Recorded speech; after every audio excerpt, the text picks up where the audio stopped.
Hi mga ka-Kingdom Cruise. This is Lola Tasing's Bible Vlog.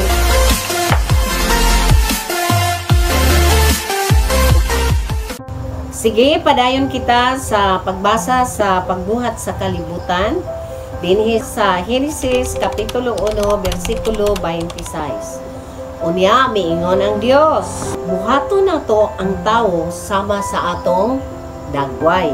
Sila mao'y magbuot sa mga isda, sa mga langgam, sa mga kahayupan sa tanang ihalas nga mananap. Busa gibuhat sa Dios ang tawo, lalaki ug babaye, sama sa iyang dagway. O gipanalanginan sila sa Dios nga nag-ingon, panganak kamog daghan ug lupa ang kalibutan sa inyong mga liwat ug dumalaha ang kalibutan. Kamoy magbuot sa mga isda o sa mga langgam o sa tanang ihalas nga mananap.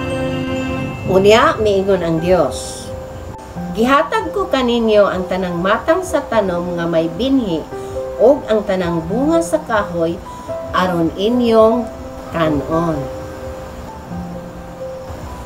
Gihatag ko usab ang tanang ihalas nga mananap o sa kalanggaman ang mga tanom nga lunhaw aron ilang kaunon. Nakita sa Dios nga maayo gayod ang tanan nga iyang gibuhat ug nalipay siya. Milabay na usab ang kagabihon ug miabot ang kabuntagon. Ug kadto mao ang ikaunom ka adlaw. Salamat.